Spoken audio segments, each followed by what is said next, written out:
most important thing we've learned so far as children is never let them near your television set. Or better still, just don't install the idiotic thing at all.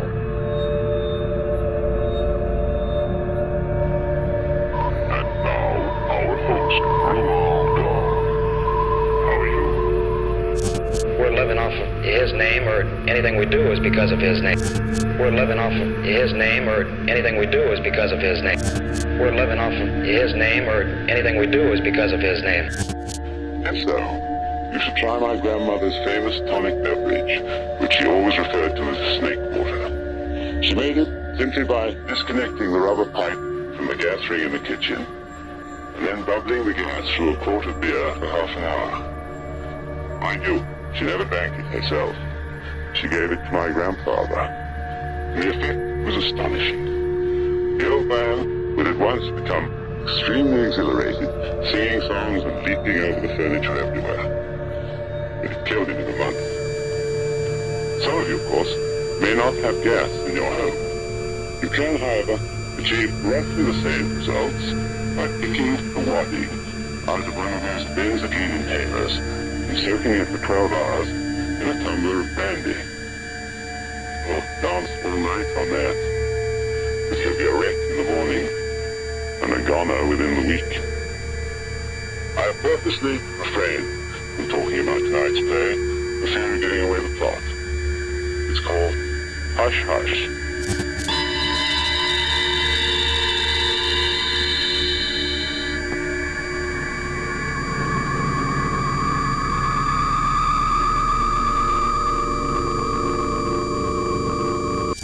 I hope you will join me for a delightful half-hour visit this Friday night over most person to person, person to person, person to person, person to person.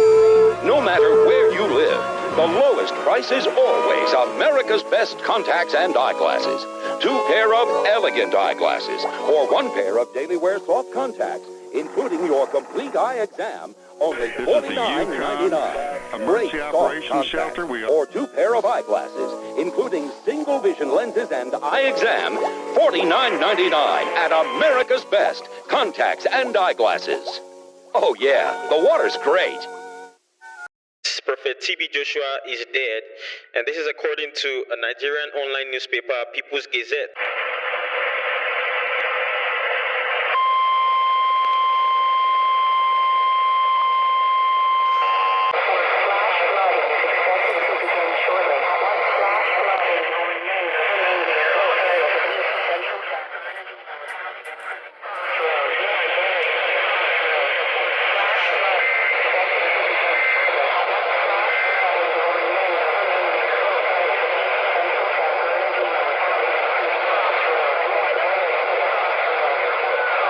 TB Joshua was born on June 12, 1963, and he reigned for several decades as a fiery preacher on television, using his platform to attract a large number of Christians around the world. The news of his death comes only 2 days after he announced how he wants to celebrate his 58th birthday. And here's what he said. Happy birthday to you. Happy birthday to you. All over the world. June 12th is around the corner. As you know, I'm a man of people. So, the word of one is the word of all.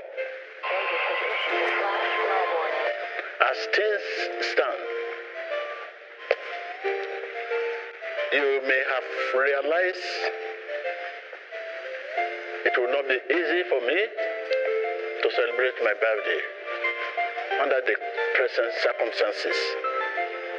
Some of the people who want to come are troubled by the situation.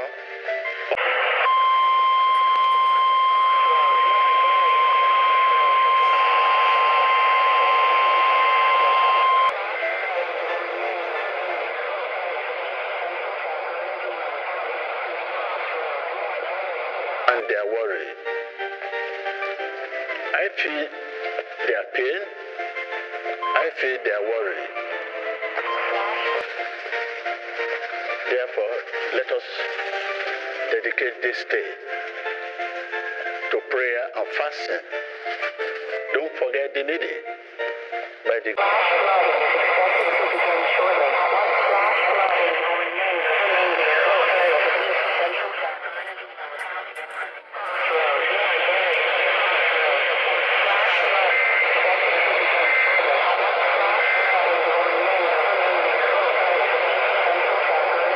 Emmanuel, Jesus is Lord. Happy birthday.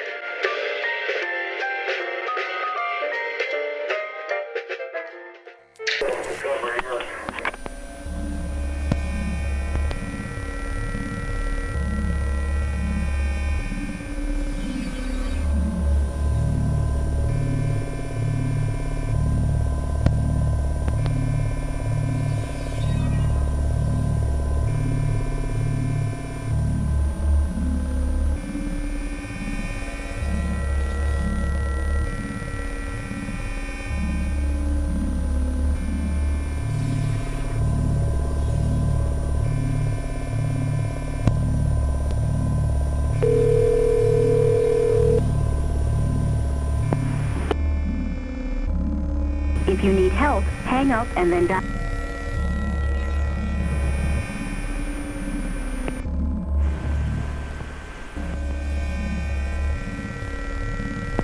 If you'd like to make a call, please hang up and try again. If you need help, please hang up and try again.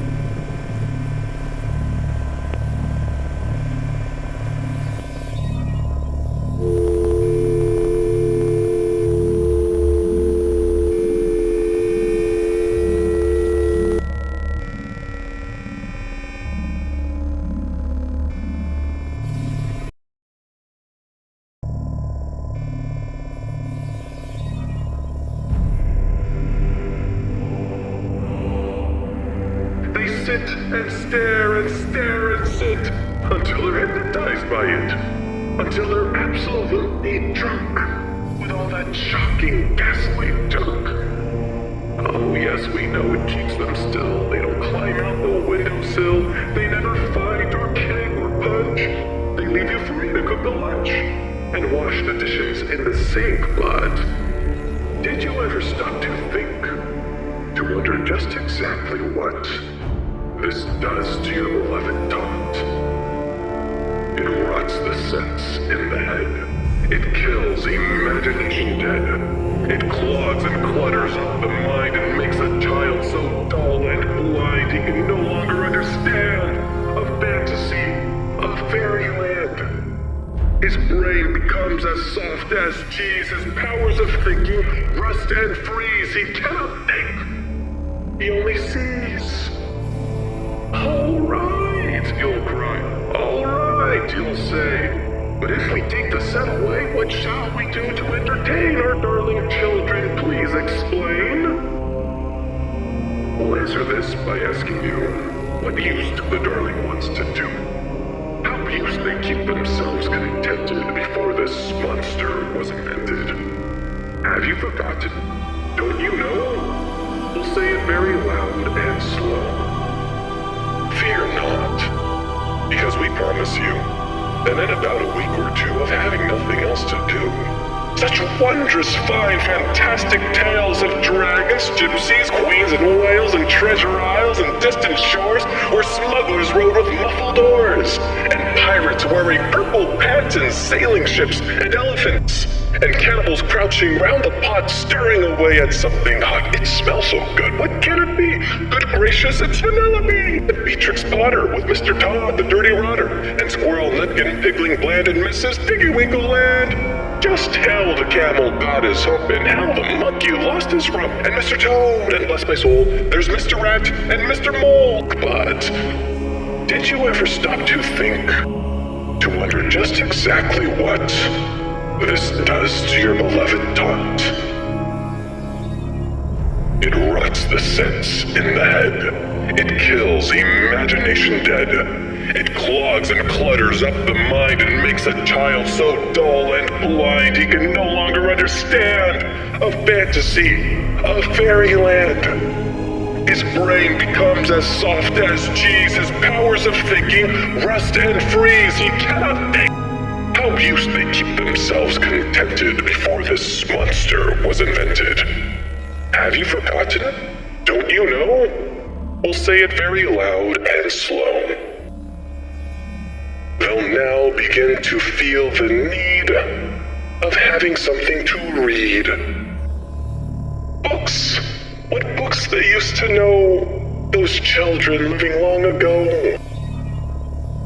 And once they start, oh boy, you watch the slowly growing joy that fills their hearts. They'll grow so keen, they'll wonder what they'd ever seen in that ridiculous machine. That nauseating, foul, unclean, repulsive television screen. And later, each and every kid will love you more for what you did. Oh, so please, we beg, we pray. Don't throw your TV set away. And in its place you can install a lovely bookshelf on the wall. Then fill the shelves with lots of books, ignoring all the dirty looks. The screams and yells, the bikes and kicks and children hitting you with sticks.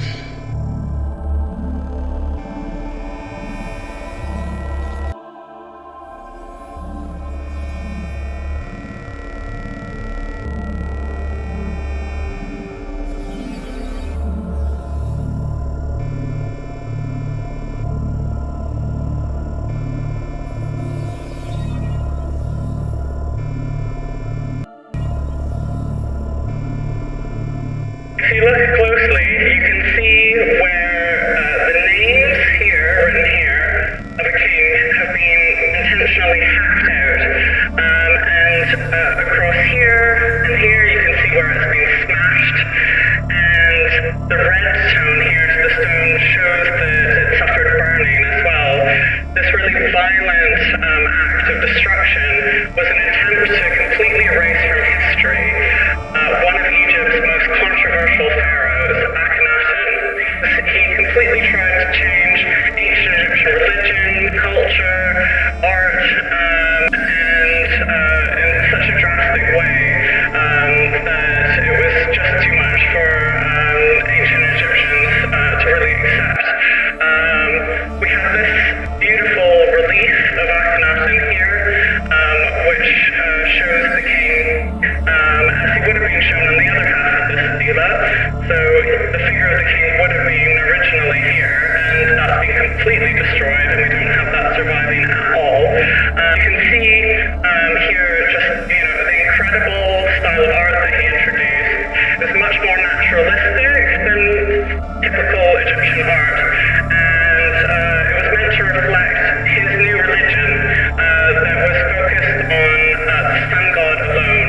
This was such a radical change, though, that after Akhenaten died, all of his sort of revolutionary ideas were pushed aside, and this incredible monument was destroyed in order to try to erase them from history. The marks that you can see on it are evidence of ancient Egyptians actually trying to destroy this monument, so it's a miracle that it's actually survived and that we have it here in our collection.